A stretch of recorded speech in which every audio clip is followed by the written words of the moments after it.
Ahoy there, mateys! Welcome aboard the Riff Raff podcast. We are the pirates of the neurospicy waters. Come along with us and hoist the sail. We're navigating life through story and tale. We'll help you embrace the way you're wired, sharing laughs and lessons to get you inspired.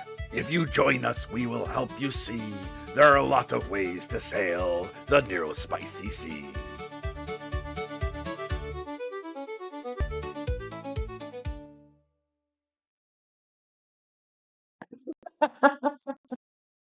I mean, okay. So good morning. We're jumping right in because otherwise it could be, it could be, we're all dealing. So full disclosure, welcome to Across the Desk. This is our Riff Raff podcast where our little band of neurodivergent, neurospicy,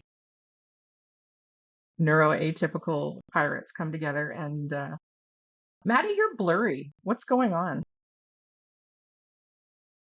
Didn't get much sleep. So it's impacting your computer. I mean, you're not actually blurry, but your camera is not behaving.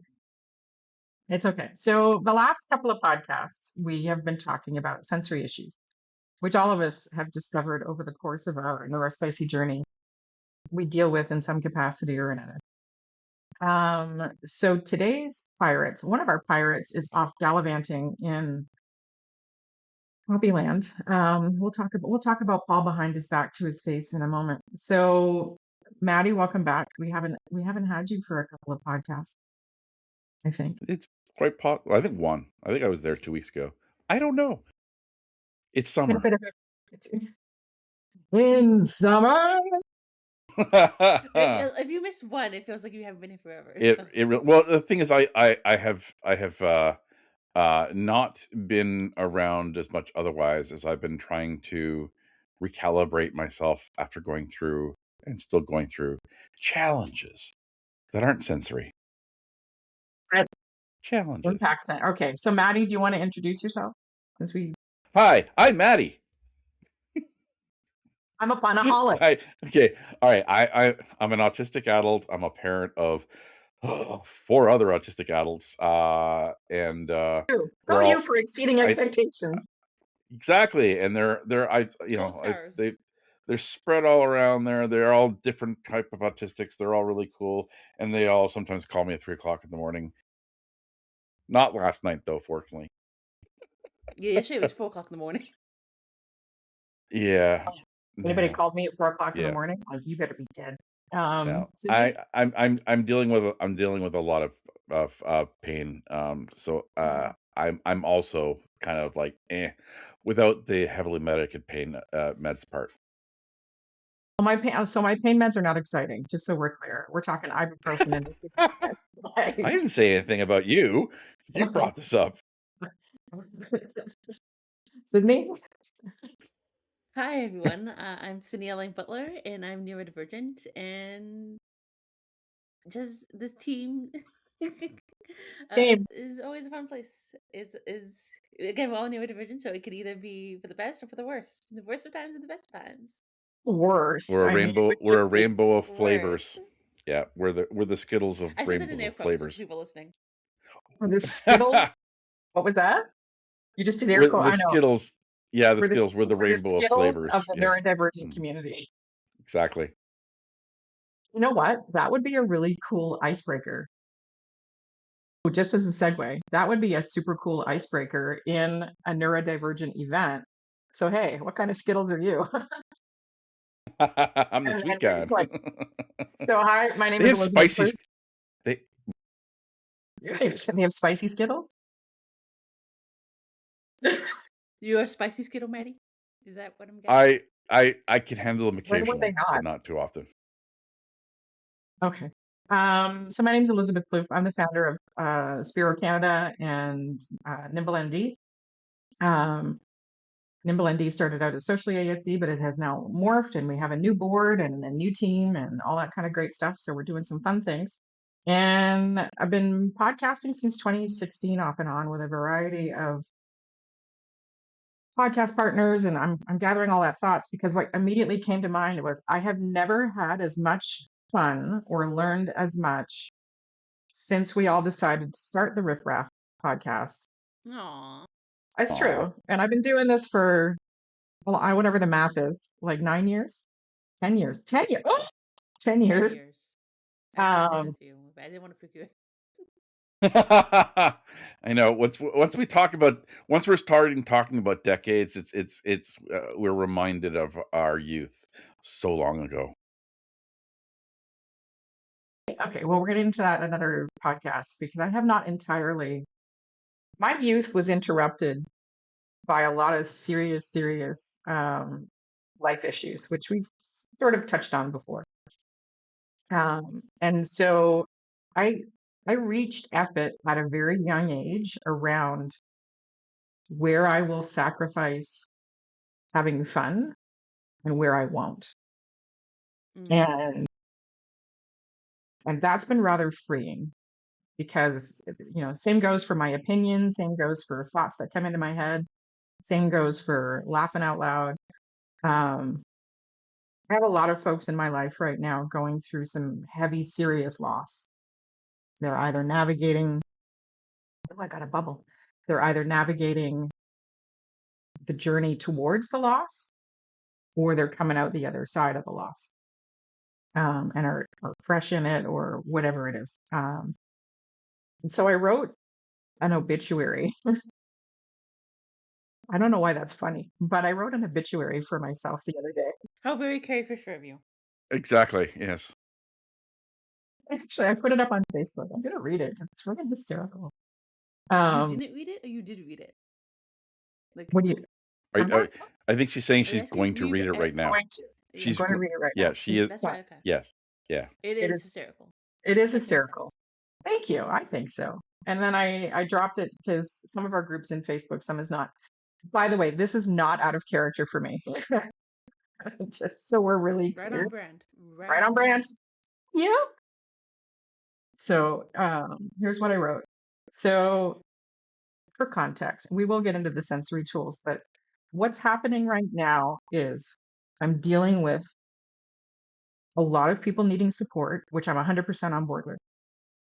I also pulled a very serious muscle in my back area, which is now pinching my sciatic nerve. And that plays into my whole, and I don't think we've done a podcast on this, but the importance of self-care and seeing it as an addition to our life versus how I used to view it, which was one more thing I have to take care of. So here's what I wrote. For many years, I didn't see myself reaching 42. My grandma died at 70, my dad died at 50, and I kind of thought we were dying younger than expected, and I was next. I like to stick with the pattern. So I'm way past 42, and I got to 56, but I still wonder about dying. And so this is what I want my obituary to say, because I've had to write a couple of them for other people, and I don't want anybody else writing. I have control issues. We know. Yeah. Yeah. Yeah. Okay, I've. Yeah. I'll let you talk and then I'll talk. thank you. Thank you for I'll giving me let you control. talk. You'll let me talk. Thank you. So this is what I wrote. I wrote, she was kind, she was sassy, and then I edited it a little bit because my brain overthinks ADHD. um, maybe a Beth Dutton badassy. I keep getting compared to Beth Dutton, and I'm not still sure if that's a good or a bad thing. She swore like a sailor, but you always knew she'd tell you the truth. She always showed up when needed. She sang slightly off key, but she sang anyway. She'd laugh just as hard as herself as at you or with you. It depended on how dumb you'd been. She baked her ass off. She believed in being of service and helping others. She loved her family and friends fiercely, devotedly, loyally, slightly maniacally. She was incredibly proud of her amazing kids. She loved her husband in too many ways to count. She died while naked parasailing at 89 in Tahiti and wants to be buried in a superhero costume with a cape, boobs out, chin up. Kind of how she lived her life. Thoughts? It's accurate. Yeah. Yeah. Now, I think You, Canadian what? Beth Dutton would be the sassy, get this everything done. You don't want to face her, but the difference between you and Beth Dutton is you're not mean. Cute, mean, but she definitely Oh, she's got a streak. valid. I don't think I'd ever blow anybody up Yeah. so far. See, there you go. Canadian Beth Dutton. There you I'd say sorry after I did it. How very Canadian. go. And you would really mean it like most Canadians do. The backhand I, sorry. Elbows up. well, oh, some days, man, come and get it. I'm in it. Yeah. So sensory issues and tools. One of the reasons I'm sharing all of that for context is one of the things we've talked about previously is how our daily life can impact how our sensory shows up, right? How we're able to process certain things or what gets on our nerves that day or how big our reactions might be and what have you. So I know Maddie's been dealing with a mountain of waka. Um, we're just going to leave that part there because that's your. And then Sydney, how are things right now for you? Because I want to get context for everybody before we jump into what tools we're using. Well, it's interesting that you were talking about like how a lot of people in your life are losing people, lost people, and I think I'm in a similar boat because so it was a year ago since I lost Nana, but it's still relatively fresh. Um, my mom's childhood friend that they kind of stopped talking, but then her friend found me on Facebook a couple years ago, like I think 10 years ago even too. And connected with her, and she's been sick her whole life with lots of different health issues. And then last month I went to go wish her happy birthday on Facebook, but I had a feeling that she was gone. Um, and it was right. And I had to tell my mom that, and so we actually just went to her celebration of life this past weekend. And then I also lost. I had a mentee in a program I was doing, and she died last year. And so it's like I'm trying to find joy and trying to find little things every day. But grief is hard, and it really does impact the sensory Mhm. aspect of how you show up. Yeah. I realize the reason again, we talked earlier before I think we hit record, that I've been away from the podcast for a few weeks. And it's been 3 weeks because 2 weeks ago is when I went to the five and a bit extra hours drive to Perry Sound for my uncle's funeral. And it I wasn't close with him as much as it's just the memory. Like I find when I'm dealing with somebody else's death, it brings back the deaths that were closest to me.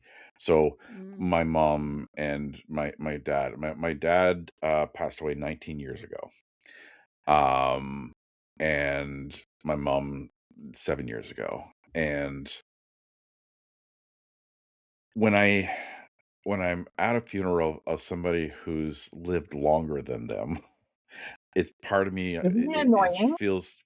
it feels cheated and robbed of that time, but I also, on the flip side, feel happy for the people around them that got to have that time.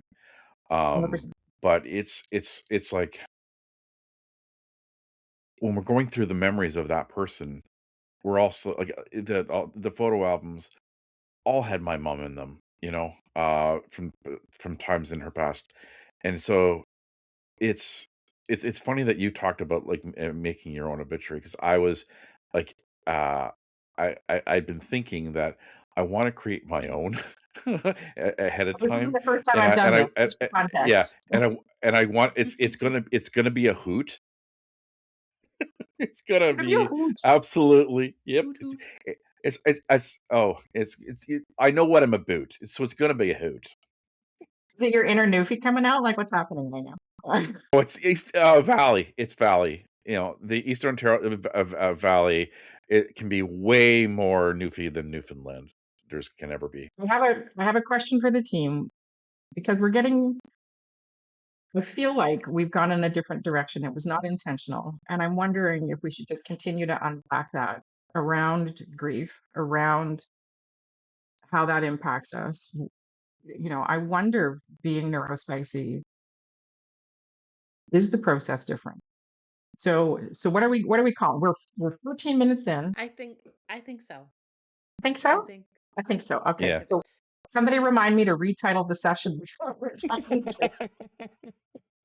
Sensory tools. How about we all cry? That's a sensory thing. I was reading. It's funny we're now talking about this because I think it was like 8:10. I went on Instagram for 2 seconds just to quick look at reels, and someone was like said a poem about a grandmother, and I was just like bleh, crying. So this is Okay, so really that's appropriate. appropriate. Okay. All right. Yeah. So Yeah. folks, We by the all way, need this moment. we're gonna restart when we're talking about grief today.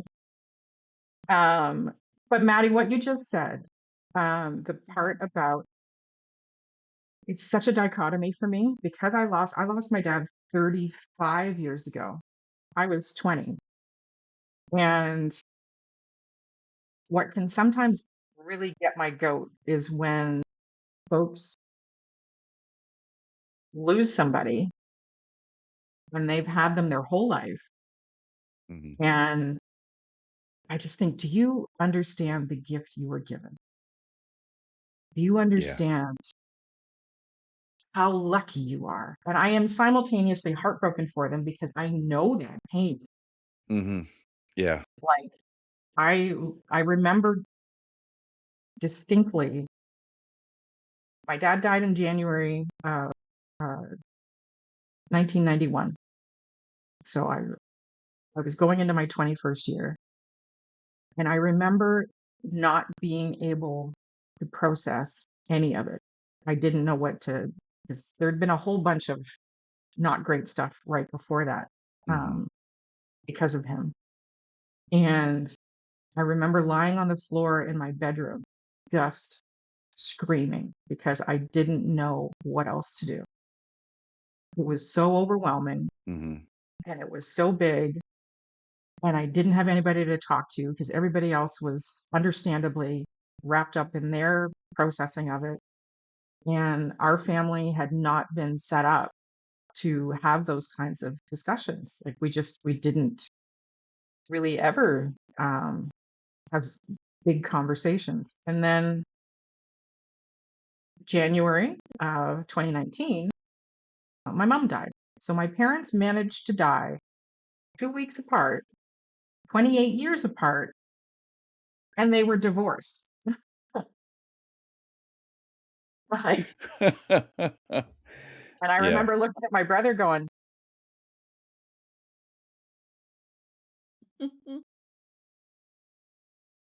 it was too big. I couldn't, I Yeah, that's a lot. no, but okay, so here's my thought process. So all of There's us, just a lot to like take in. Yeah. does ADHD, right? So our friend Paul, who's our Santa pirate, is thank goodness taking some time with family and up at his trailer, and we are all thoroughly envious because we all enjoy the trees and water and whatever. So basically, Paul, you're selfish for not inviting everybody, even though we're all across Ontario. That's We're fine. we're all appalled right now We at the are lack very of appalled. invitation. Um, so does ADHD have an impact on how we process grief? Do we experience it differently? I I've said before, Google. You keep talking. I I'm going to ask Google. okay. I I'm I gonna ask Google about autism. okay, there you go. Exactly. What I love it. Do it. yes. Um every other emotion, every day I experience emotions, intensity, low intensity, whatever. I'm in the moment, I feel it. All right. I tend to feel all the feels at a 1,000%. Um, and then I go to sleep, I wake up, and the next day I know I've experienced them, but I don't feel those feelings, with the Ooh. exception of grief. Mm. Grief, uh, grief I can come back to. Anytime I think of a person that I've lost through death, I feel that This is emotion misplacement. of grief hard again, right? Yeah. Um, it's like so when we're talking about this, like it's everything swells back up, and um, I sometimes when I'm struggling, I'm stuck and I'm feeling emotion and I'm just not quite sure what I'm feeling.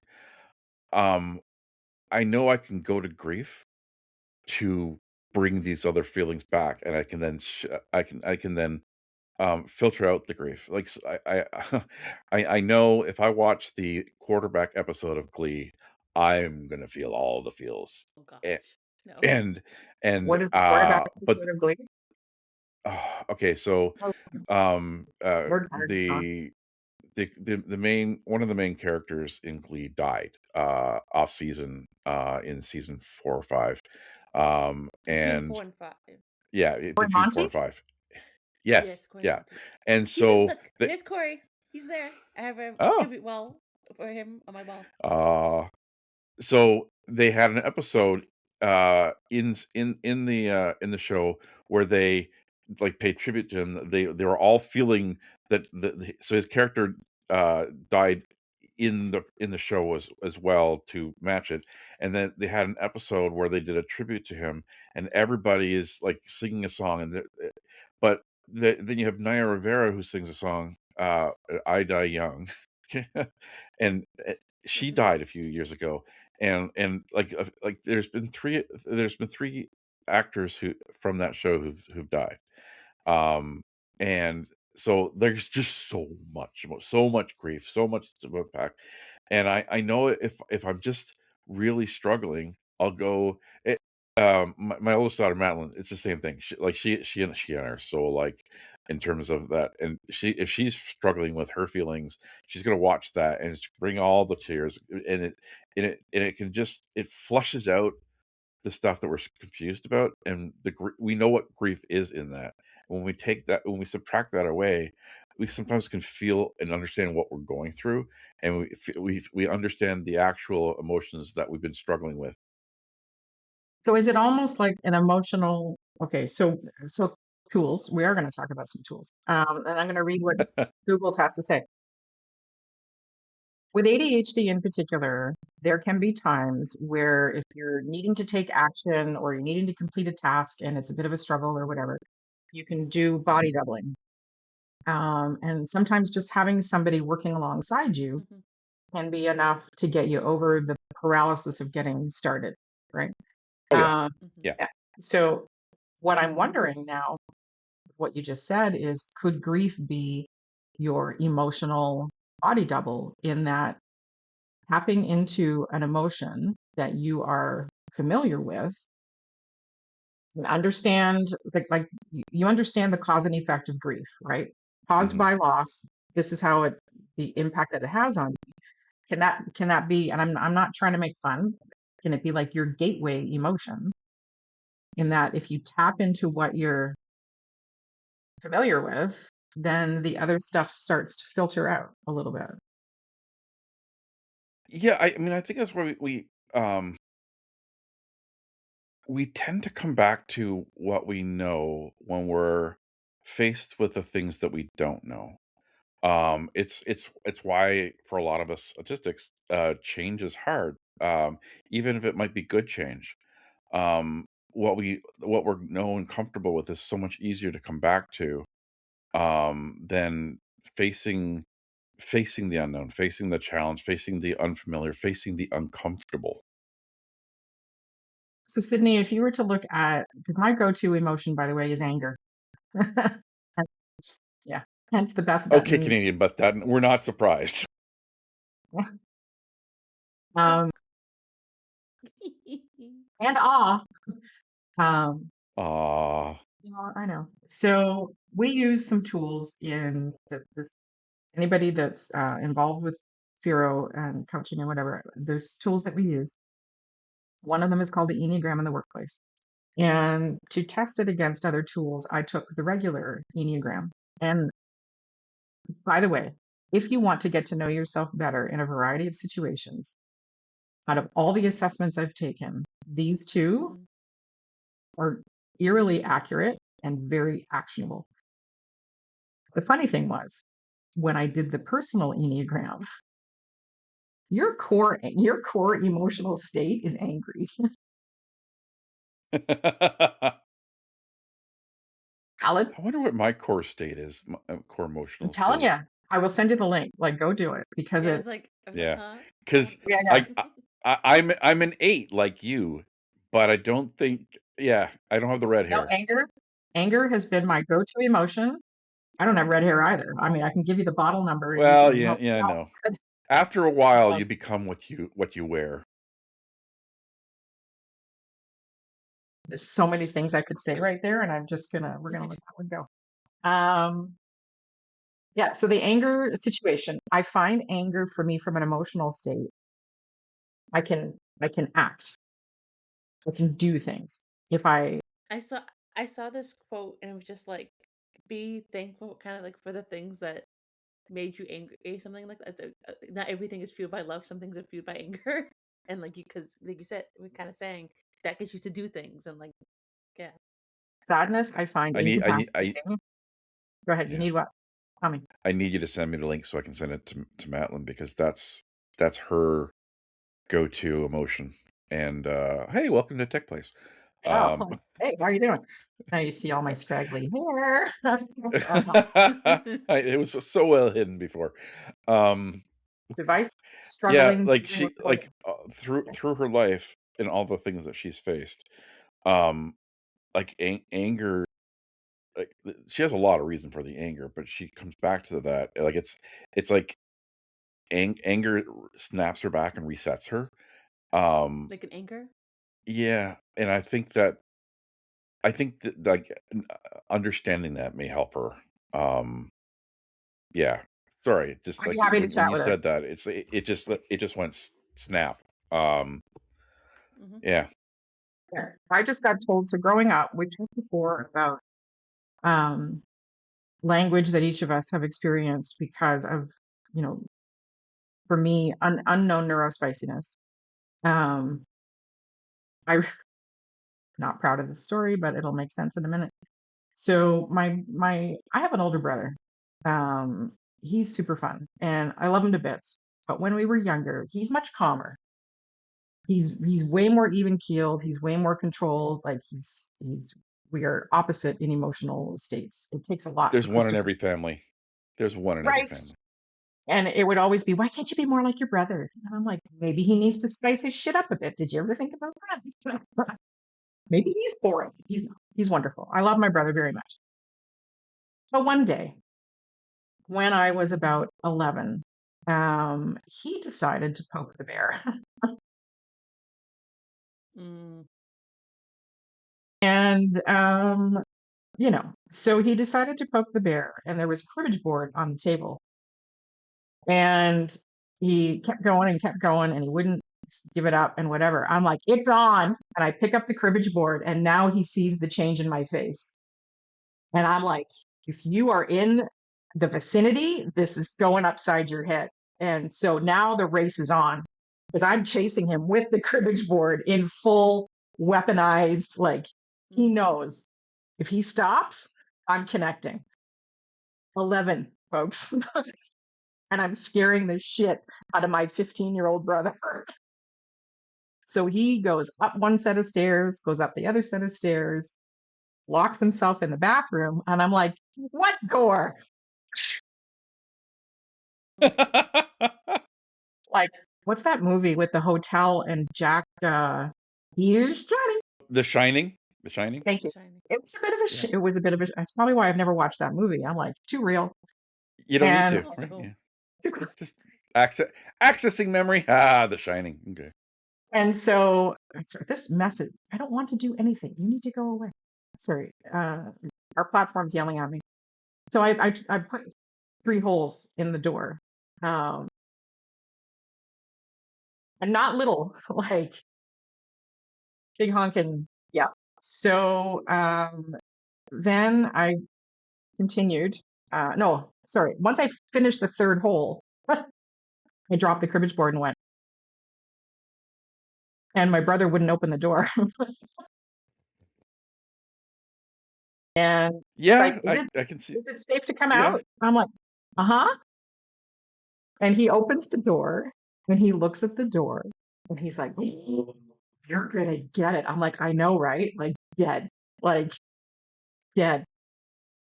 My parents come home,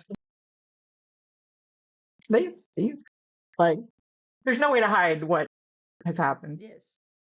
My Yeah. mother's response to my brother, why do you poke her? You And take her. Yeah. You know she's Oh my gonna God. trip her. Yeah. And I just went, Yeah. and my brother got in trouble and had to fix the door. Okay, I was the brother that was the button pusher, and And would have I'm cabbaged hearing you that upside the story. head. There were several times growing up where my mom would try to get me to get my sister to wake up to go to school. I don't know how many objects in her room she ended up throwing at the door in in my teenage Oh years. yeah, Oh my God, she I would have taken you out. I Well, I I definitely see. Okay, so I inherited this from my mother, who is the ultimate button pusher. And the older she got, the more buttons she pushed, especially with my sister. I and feel like and Sydney I was the good child. Sydney, were you the good child? In my Because house, I, we don't have good children. And oh, okay, good, we don't have you're good parents either. Like it could really switch we on a don't. dime. We alternate. We So all your house and Maddie's house. in my house, we all have anger. It just comes out at different times and at different levels, even to this day. So Maddie's validated. So for context, folks, when you meet Maddie, just the kindest, like you and Paul share a lot of similar characteristics. Like you just give off this very welcoming, easygoing vibe. So like we're not all raging psychopaths. I was like, what vibe do I no, give off now? Yeah. yeah, yeah. Truthfully, I would never see you. I don't think I've ever seen you get angry, Sydney. I've seen Maddie get indignant. I've seen Maddie get from an advocatorial. I don't know, Maddie, have I ever seen you get angry? I've seen, like, I don't we've think done so. grief. It's I think seeing anger around me so much growing up, Mm. um, I was afraid of anger because for me, when I'm when I'm angry, I have far less control of myself. I am, and I don't like to. I'm not mean, and I don't like to. Like, I'm very intentional with what I say. I don't want to hurt people, and I don't want to say something that might be untrue, but it might be a feeling because a feeling that you have and the truth that you experience can be very different. But if my experience has been the more anger you are, the less that bridge between thoughts and Yes. what you actually believe blur. um and so I've been afraid of anger. Now, can I be angry? Yes. Can I feel an anger towards certain or certain things in the orange dome, like though there's Okay, things we're not going that there. I know that, but so like I'm there's a difference between the emotional of me feeling this way and that stuff, and I have to sometimes ignore what's happening in the world so that I don't get caught up in the Yeah. anger about it. But I don't get angry towards people. um I can be hurt, but I'm more likely to step away and cut off than to uh, lose myself to anger and step forward. Now, um, if you're hurting my family, Oh, I'll take you out. that's yeah. When it's related to protecting someone else, um, you may see me become more fierce. Um, but I, I, I I don't like the feeling of uh anger's like a drug. Yeah, anger's like, Yes. alcohol, like, it's for me, and I don't it's why I don't drink, I don't do drugs, I don't like that feeling of not being fully in control of how I'm doing things, what I'm feeling, and what I'm saying. Um, yeah, so that's and having had really bad anger experiences towards me, Hmm. it's just something that I understand the need for other people to experience it. They're built differently than me, but for me, there's just that fear of losing control. Sydney? I can so in high school, I was very, very, very angry. I walked around very angry. I also my That's also when my depression was the worst. And so I lost my granddad in grade 7. So still in middle school. Um, and I think in middle school I was just so sad about it. But then in high school, I got like viscerally angry about it. And boys in my class would look at me funny, or I would perceive them looking at me funny, and I would get very violent. Violent. Oh, okay. So, folks, Okay. not okay. So, hang on. So, Sydney, I am. This is so not who I see you as now. I am very Mhm. curious. Tell me more. Like that's I would get in fights with boys at school in high school. like Fight. okay. Like full fights, had to go down to the principal's office, or I would go I was like maybe behind the porta portables. Like it was not good. You mean behind the porta potty? I Behind the port All like right. it alright. or like Hang on, like Maddie. for one day like in business class, there was a guy and he was just like he was being a dick to one of my friends and then going back to talking about being productive and without because I was just again I just had so much anger then and there was things going on in my family and there was a lot I was sifting through and I literally looked at him and banged his head on the desk like picked his head up and banged his head on the desk and I he mean, my reaction is go girl. Keep going. but or yeah like I said like having fights or then and there was even incidents of one time I had a glass bottle in my hand and I was at about me and a group of friends were walking over to the local convenience store and this guy came up and went to school with us and he's an asshole. I'm gonna say he was and I smashed the bottle over his head too. Like I had a lot of anger. And I saw this quote and it keeps resonating with me. It's that you don't know the violence it took to become this gentle because every day it's a Mm, Oh, and yeah. well, I love that's that. violence that I've had towards me. Like I've had some trauma in my life, which I've an abuse in my life, and it also led to me being violent before. Hurt people, that kind of mentality. And like you said, Maddie, I felt like for me, anger was a drug because I was just in it,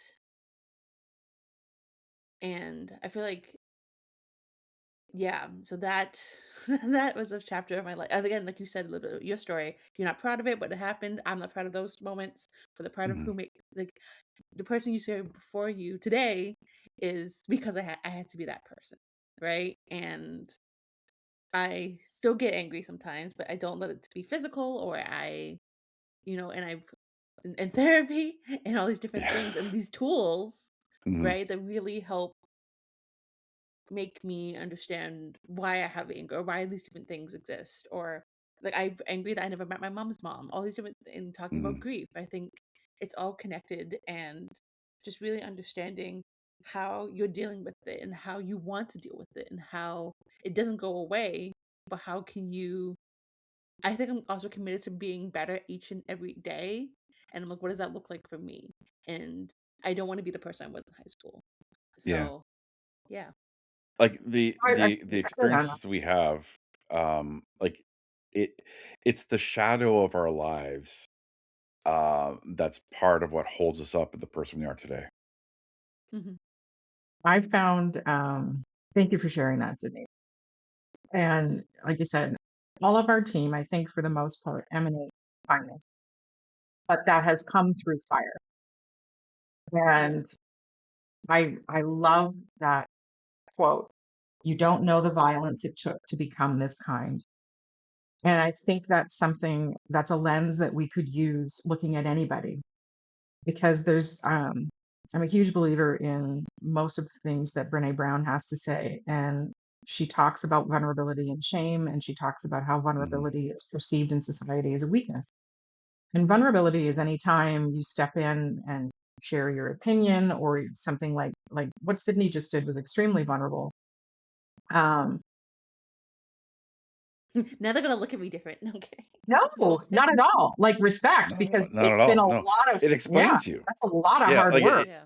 yeah, yeah. It helps to explain who you are, and it just to me Yeah. Expand, it expand who you actually are. raises you up. Yeah. Yeah. Thank you. I I've had a very strong protective instinct from a very young age. Never knew where it came from.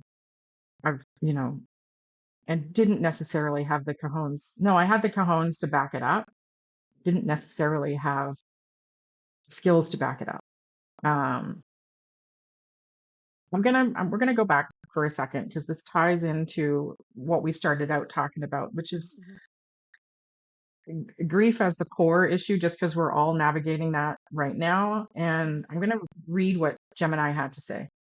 Um, so one thing for certain, in anything that you see coming out from Riff Raff or Nimble or Spiro or anywhere, for the most part, we have written, or we have created, or we have done. And if we ever share anything with you that has been created by AI, we're going to let you know that it was created Mhm. by AI. So this was created by AI.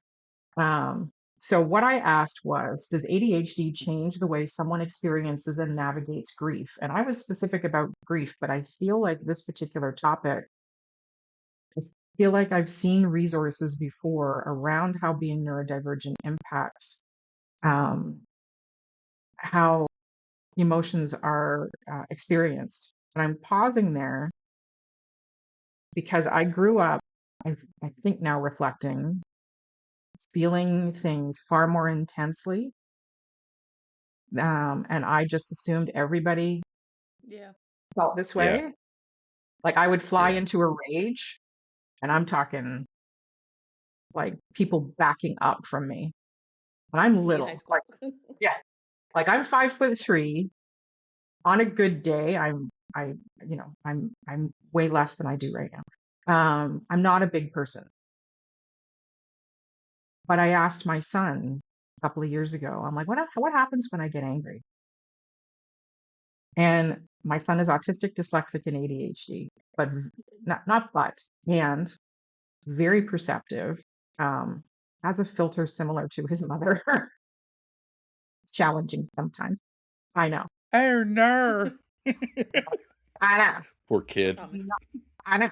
Um, for me. And I said, so what happens when I have like a big emotional? I used anger, but I think any big Yeah. emotional state. Could we agree that Hmm. sometimes even big grief or big Oh sadness or yeah. big whatever? Yes. Right. Okay. Yeah, yeah. So he says to me, with anger in particular, he's like, I don't know what happens, but you get bigger. Yeah.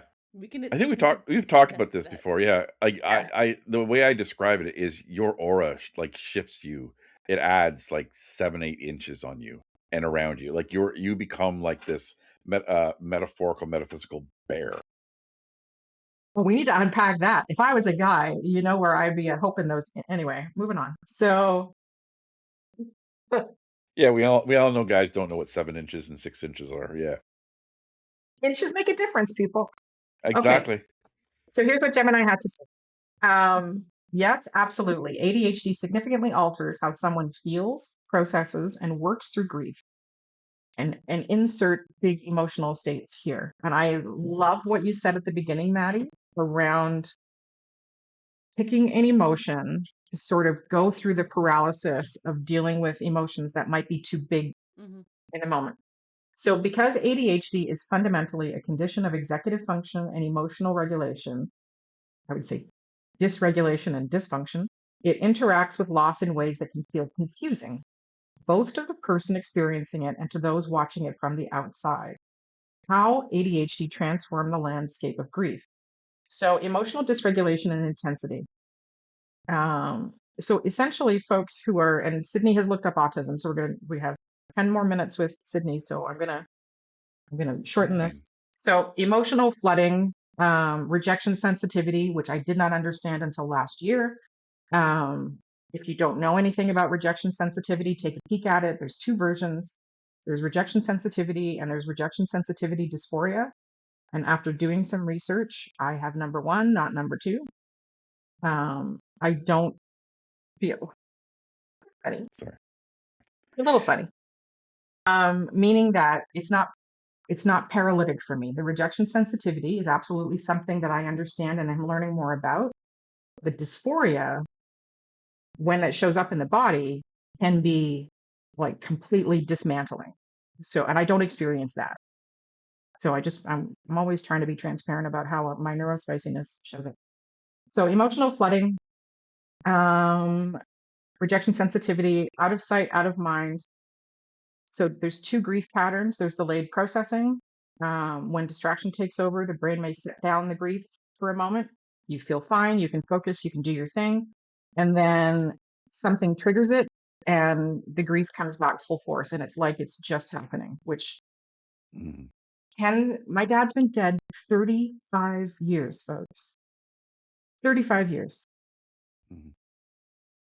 There can be days, and it doesn't happen very often now, but there can be days where it's like I just heard it the first time. The Um, the the two deaths that I've had in my family growing up, like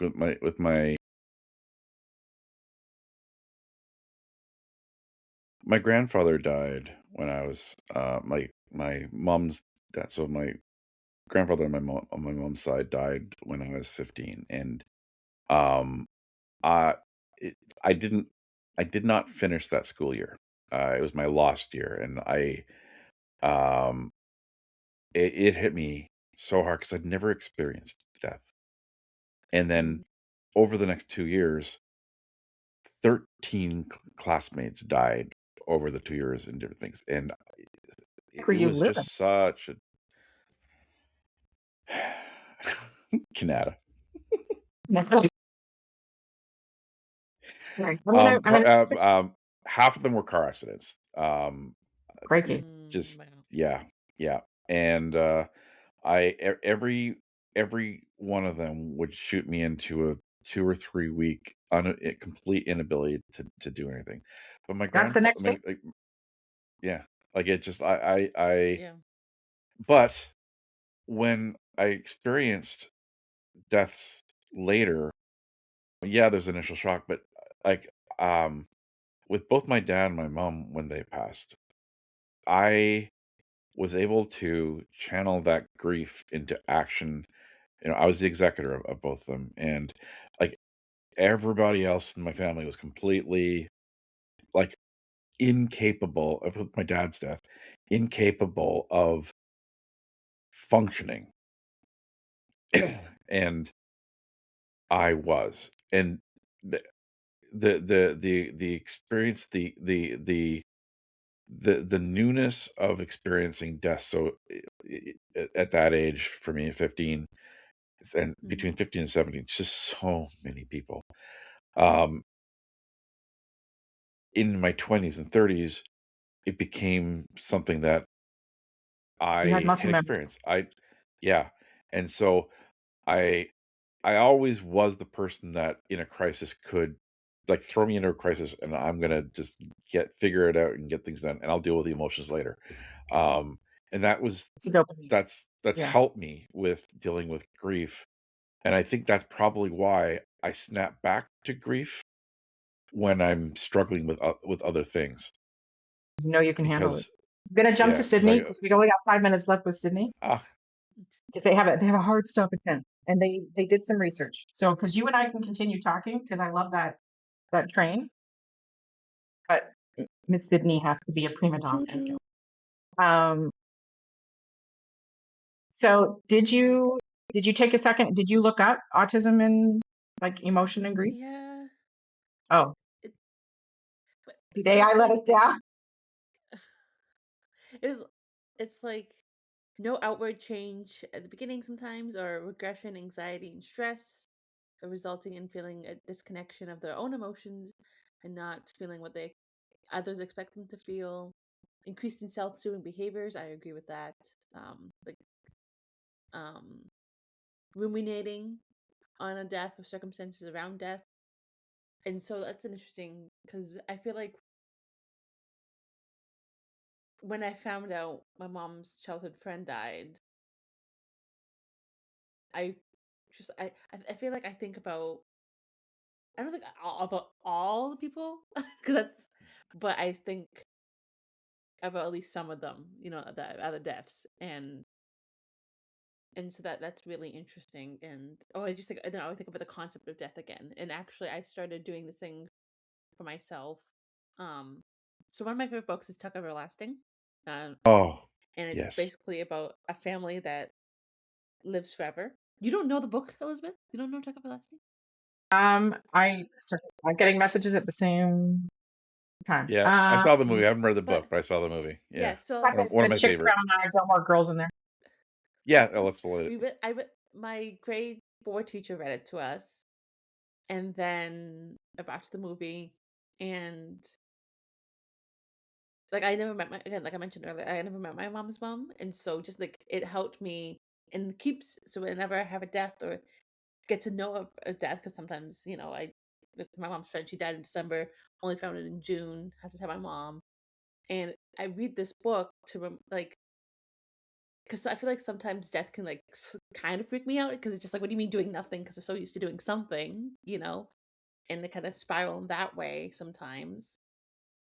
And so then I read Tuck Everlasting, and it's about a family that lives forever, and how but they're basically like how they're not really living, they're just Hmm. existing, right? And then Yeah, yeah. and so to really live your life, whatever that means to you, just live your life. And so I think just and that's one of the self-soothing behaviors is I now read this book and it helps like ease some of that anxiety. It also soothes me because I've read it since I've known it since I was in grade 4, and just I putting back into perspective of why we feel grief and why grief is. I think Andrew Garfield said it. I'm doing Oh, a lot of work yes. today. all the love That Yeah, haven't grief expressed. is yes, yeah. Oh, and I it's my think favorite that quote. helps reconnect me back and just really understand that it's a part of our lives, how lucky we are to have loved so much that we feel grief. And yeah. Bridge to Terabithia and My Oh. Girl. My daughter was up for a part in Bridge to Terabithia, by the way. Um, so from a tools perspective, so one of the things we've all done is reading. Um, and I revisit movies. That's one thing because I don't have to think. It gives me like a 2-hour window of not thinking. And or like so rereading one of my go-to books is Little Women or Heidi, Mm. um, or any of the Harry Yeah. Potter books. And I know those are controversial, so if you don't like Harry, it's fine. They're J.K. Rowling. I get it. I It sense worked. I sense a British theme. Yes. No, Louisa May Alcott's American, and the Oh, person who that's right. wrote Yeah. Heidi was Swiss. Yeah. So no British Yeah. thing. One of the books I read accidentally after my mom passed, somebody gave it to me, and I took it on vacation. I have to Was head out. Bye yeah, everyone. the Bye. 5 people you meet in heaven. Bye, Sydney. We're not going to go much longer. Mitch Ablom's The 5 People You Meet in Heaven, and that It's 10 one. a.m. Oh, It's time to stand up and stretch. Let's take a break for 10 minutes. dun, dun, dun, dun, dun, dun, Dun, dun, dun, dun, dun, dun, dun, dun, dun, dun, dun, dun. dun, dun, dun, dun, dun. Okay, bye. I booked this room the whole day. I thought. No, because the guy.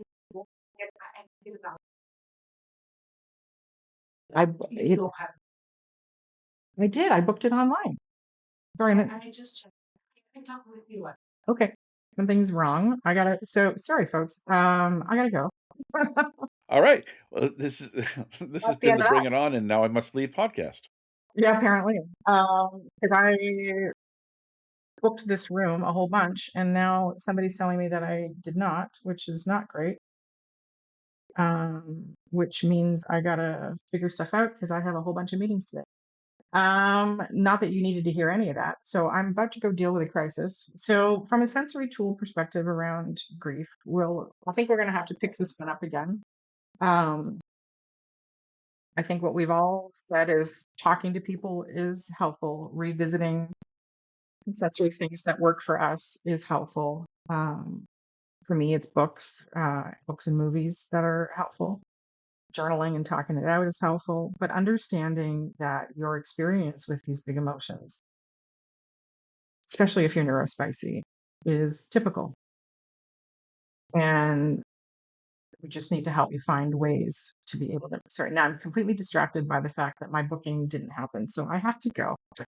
I'm going to have to do some post editing and all of this and figure that shit out. So, okay. Okay. Gotta go. All right. Ta-ta then. TTFN. Ta-ta for Sorry, now. folks. Yeah, sorry, folks.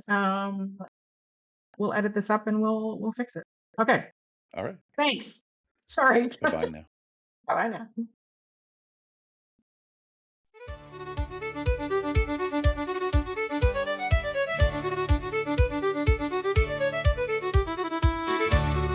Hey, this is Elizabeth Blue from Spiro Canada, one of your pirates on the Riff Raff podcast team. My fellow pirates include Maddie Dever from Autistic Bridge, Sydney Elaine Rutler from Accessible Creates, and Paul Coleman from Creation Designs, who is our very own Arctic LARPing Santa. Thank you for joining us on the Neurospicy Seas, and we wish fair winds to you all.